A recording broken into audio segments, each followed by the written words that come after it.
ಆತ್ಮೀಯ ಬಂಧುಗಳೇ, ಮಹಾಭಾರತ ಭೀಷ್ಮ ಪರ್ವ ಇದರಿಂದ 6ನೇ ದಿನದ ಮಧ್ಯಾಹ್ನದ ನಂತರದ ಯುದ್ಧ ಈ ವಿಷಯದ ಬಗ್ಗೆ ನಾವು ತಿಳ್ಕೊಳ್ತಾ ಇದ್ವಿ.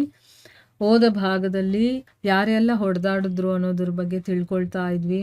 ಅಭಿಮನ್ಯುವಿನ ಮೇಲೆ ಧೃತರಾಷ್ಟ್ರನ ಮಕ್ಕಳು ದಾಳಿ ಮಾಡ್ತಾರಲ್ವ, ಆಗ ಆ ಎಲ್ಲರೂ ಅವನ ಮುಂದೆ ಯಾರೆಲ್ಲ ಬಂದಿರ್ತಾರೋ ಅವ್ರನ್ನೆಲ್ಲರನ್ನೂ ಕೂಡ ರಥಹೀನನನ್ನಾಗಿ ಮಾಡಿಬಿಟ್ಟ.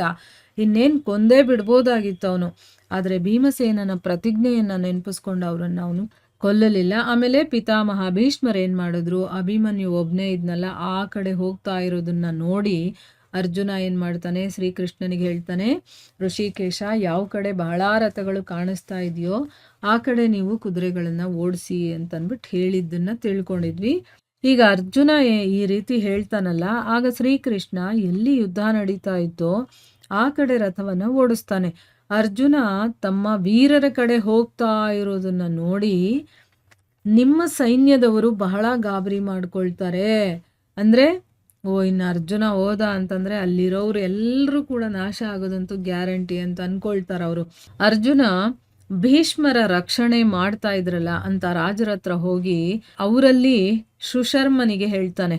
ಅಂದರೆ ಭೀಷ್ಮರು ಹೋಗ್ತಾ ಇದ್ರೆ ಅವನು ಸುತ್ತಲೂ ಕೂಡ ಭೀಷ್ಮರನ್ನ ರಕ್ಷಣೆ ಮಾಡೋದಕ್ಕೆ ಇನ್ನು ಬೇರೆ ರಾಜರು ಇರ್ತಾರಲ್ವ, ಅದರಲ್ಲಿ ಸುಶರ್ಮ ಅನ್ನುವಂಥ ಒಬ್ಬ ರಾಜನಿಗೆ ಹೇಳ್ತಾನೆ, ನನಗೆ ಗೊತ್ತಿದೆ ನೀನು ಬಹಳ ಉತ್ತಮವಾದಂತಹ ಯೋಧ ಅಂತಂದ್ಬಿಟ್ಟು, ಮತ್ತೆ ನಮ್ಮ ಹಳೆ ಶತ್ರು ಕೂಡ ನೀನು. ಆದರೆ ನೋಡು, ಈ ದಿನ ನಿನಗೆ ನಿನ್ನ ಅನೀತಿಗೆ, ಅಂದರೆ ನೀನು ನೀತಿಯಿಂದ ನಡ್ಕೊಳ್ಳಲ್ವಲ್ಲ, ಅದಕ್ಕೋಸ್ಕರ ಅನೀತಿಗೆ ಕಠೋರವಾದಂತಹ ಫಲ ಸಿಗುತ್ತೆ. ನೀನೇನೆಲ್ಲ ಅಧರ್ಮವನ್ನ ಮಾಡಿದ್ಯೋ ಅದಕ್ಕೆ ಇವತ್ತು ನಿನಗೆ ಫಲ ಸಿಗುತ್ತೆ. ಈ ದಿನ ನಾನು ನಿನ್ನನ್ನು ಪರಲೋಕವಾಸಿಗಳಾದಂತಹ ಪಿತಾಮಹರುಗಳ ದರ್ಶನವನ್ನು ಮಾಡಿಸ್ತೀನಿ. ಅಂದರೆ ನಿನ್ನನ್ನು ಆ ಪಿತೃಲೋಕಗಳಿಗೆ ಕಳಿಸ್ತೀನಿ. ಅಲ್ಲಿ ಹೋಗಿ ನೀನು ನಿನ್ನ ಹಿರಿಯರು ಇರ್ತಾರಲ್ಲ ಪರಲೋಕವಾಸಿಗಳು, ಅವರ ದರ್ಶನವನ್ನು ಮಾಡ್ತೀಯ. ಅಂದರೆ ಏನು, ನಿನ್ನನ್ನು ಇವತ್ತು ಸಾಯಿಸ್ತೀನಿ ಅಂತ ಅರ್ಥ. ಸುಶರ್ಮ ಅರ್ಜುನನ ಈ ರೀತಿಯ ಕಠೋರ ವಚನಗಳನ್ನು ಕೇಳಿದ್ರೂ ಕೂಡ ಏನು ಹೇಳಲಿಲ್ಲ. ಬದಲಾಗಿ ಏನು ಮಾಡ್ದ ಅವನು, ಬಹಳ ರಾಜರ ಸಹಿತ ಇನ್ನೂ ಬೇಕಾದಷ್ಟು ಜನ ರಾಜರು ಅವನ ಜೊತೆ ಇದ್ರಲ್ಲ, ಅವ್ರನ್ನೆಲ್ಲ ಸೇರಿಸ್ಕೊಂಡು ಅರ್ಜುನನ ಮುಂದೆ ಬಂದು ಅವನನ್ನು ಎಲ್ಲ ಕಡೆಗಳಿಂದ ಕೂಡ ಮುತ್ತಿಗೆ ಹಾಕಿ ಬಾಣಗಳನ್ನು ಸುರಿಸೋದಕ್ಕೆ ಪ್ರಾರಂಭ ಮಾಡ್ತಾನೆ. ಅರ್ಜುನ ಒಂದೇ ಕ್ಷಣದಲ್ಲಿ ಅವರೆಲ್ಲರ ಧನಸ್ಸುಗಳನ್ನು ಕೂಡ ಕತ್ತರಿಸ್ತಾನೆ. ಮತ್ತು ಅವರನ್ನು ನಿಶ್ಶೇಷಗೊಳಿಸೋದಕ್ಕೆ, ಅಂದರೆ ಅವ್ರು ಇರಬಾರ್ದು, ಅವರನ್ನು ಕೊಲ್ಲಬೇಕು ಅನ್ನೋದಕ್ಕೆ ಒಂದೇ ಸರಿಗೆ ಎಲ್ಲರನ್ನೂ ಕೂಡ ತನ್ನ ಬಾಣಗಳಿಂದ ಹೊಡಿತಾನೆ. ಅರ್ಜುನನ ಹೊಡೆತದಿಂದ ಅವರು ರಕ್ತದಲ್ಲೇ ತೊಯ್ದು ಹೋಗ್ತಾರೆ. ಅಂದರೆ ಫುಲ್ಲು ಮೈಯೆಲ್ಲ ರಕ್ತ ಆಗಿಬಿಡುತ್ತೆ. ಅವರ ಶರೀರವೆಲ್ಲ ಛಿದ್ರವಾಗುತ್ತೆ, ತಲೆ ಭೂಮಿ ಮೇಲೆ ಹೊರಳುತ್ತೆ, ಕವಚಗಳು ಎಗರುತ್ತೆ, ಮತ್ತು ಅವರ ಪ್ರಾಣ ಶರೀರಗಳಿಂದ ಆರಿ ಹೋಗುತ್ತೆ. ಈ ರೀತಿ ಪಾರ್ಥನ ಪರಾಕ್ರಮದಿಂದ ಅವರೆಲ್ಲರೂ ಕೂಡ ಒಟ್ಟಿಗೆ ಧರಾಶಾಯಿಗಳಾಗ್ತಾರೆ. ಅಂದರೆ ಎಲ್ಲರೂ ಸತ್ತು ಹೋಗ್ತಾರೆ. ತನ್ನ ಜೊತೆಗಾರರಾದಂತಹ ರಾಜರು ಈ ರೀತಿ ಸತ್ತಿದ್ದನ್ನು ನೋಡಿ ತ್ರಿಗರ್ತ ರಾಜ ಸುಶರ್ಮ ಬಹಳ ವೇಗವಾಗಿ ಮಿಕ್ಕ ರಾಜರನ್ನೂ ಜೊತೆಯಲ್ಲಿ ಕರ್ಕೊಂಡು ಮುಂದೆ ಹೋಗ್ತಾನೆ. ಯಾವಾಗ ಶಿಖಂಡಿ ಮುಂತಾದ ವೀರರು ನೋಡ್ತಾರೋ ಅರ್ಜುನನ ಮೇಲೆ ಶತ್ರುಗಳು ಆಕ್ರಮಣವನ್ನು ಮಾಡಿದ್ದಾರೆ ಅಂತ, ಆಗ ಅವ್ರೇನು ಮಾಡ್ತಾರೆ, ಅವನ ರಥದ ರಕ್ಷಣೆಗೋಸ್ಕರ ನಾನಾ ರೀತಿಯ ಅಸ್ತ್ರಶಸ್ತ್ರಗಳನ್ನೆಲ್ಲ ತಗೊಂಡು ಅವನ ಕಡೆ ಬರ್ತಾರೆ. ಅರ್ಜುನ ಕೂಡ ತ್ರಿಗರ್ತ ರಾಜನ ಜೊತೆ ಅನೇಕ ರಾಜರು ಬರ್ತಾ ಇರೋದನ್ನ ನೋಡಿ ತನ್ನ ಗಾಂಡೀವ ಧನಸ್ಸಿನಿಂದ ಅನೇಕ ಬಾಣಗಳನ್ನು ಬಿಟ್ಟು ಅವರನ್ನೆಲ್ಲರನ್ನೂ ಕೂಡ ವಧಿಸ್ತಾನೆ.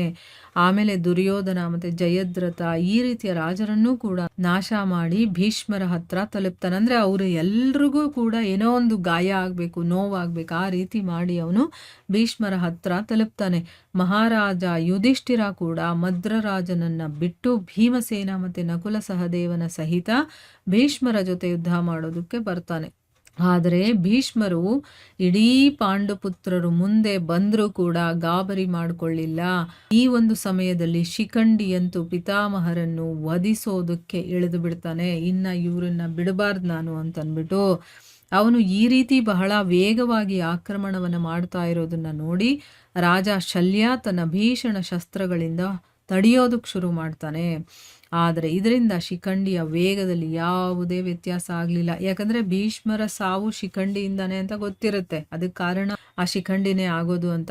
ಅದಕ್ಕೋಸ್ಕರ ಶಿಖಂಡಿ ಭೀಷ್ಮರ ಹತ್ರ ಹೋಗಬಾರ್ದು, ಆ ರೀತಿ ತಡಿತಾ ಇರ್ತಾರೆ ಅವ್ರು. ಹೇಗಾದರೂ ಮಾಡಿ ಆ ಶಿಖಂಡಿಯನ್ನು ತಡಿತಾ ಇರ್ತಾರ.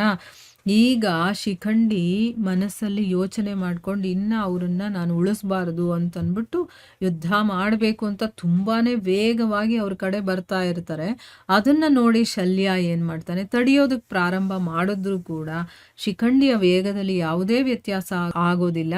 ಅವನು ವಾರುಣಾಸ್ತ್ರವನ್ನು ತಗೊಂಡು ಶಲ್ಯರ ಎಲ್ಲ ಅಸ್ತ್ರಗಳನ್ನು ಕೂಡ ಛಿದ್ರಗೊಳಿಸ್ತಾನೆ. ನೋಡಿದ್ರ ಹೇಗೆ ಯುದ್ಧ ಭೂಮಿಯಲ್ಲಿ ಯುದ್ಧ ನಡೆಯುತ್ತೆ ಅನ್ನುವಂಥ ಒಂದು ಕಲ್ಪನೆ ನಮಗೆ ಬರುತ್ತೆ ಇದನ್ನು ಕೇಳ್ತಾ ಇದ್ರೆ ಅಲ್ವಾ. ಸೊ ಇಲ್ಲಿಗೆ ನಾವು ನಿಲ್ಲಿಸೋಣ. ಹರೇ ಕೃಷ್ಣ.